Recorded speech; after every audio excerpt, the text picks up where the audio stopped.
Here's some more cicadas. This one here on the tree. I'm not sure if he's alive.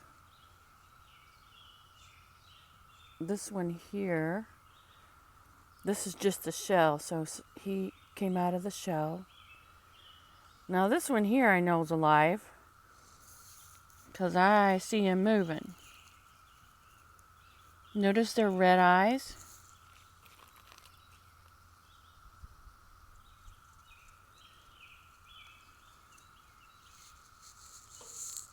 See their red eyes? They're interesting. It's interesting because they live 17 years. They're under the ground for 17 years and then they come out of the holes. Once every 17 years from what I hear.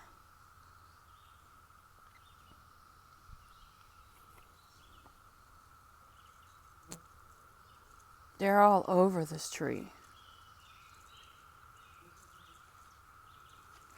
If you step back, you can see how many there are on this tree.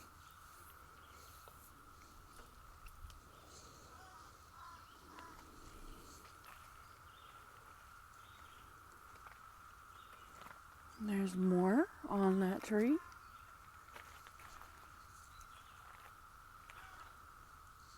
All right.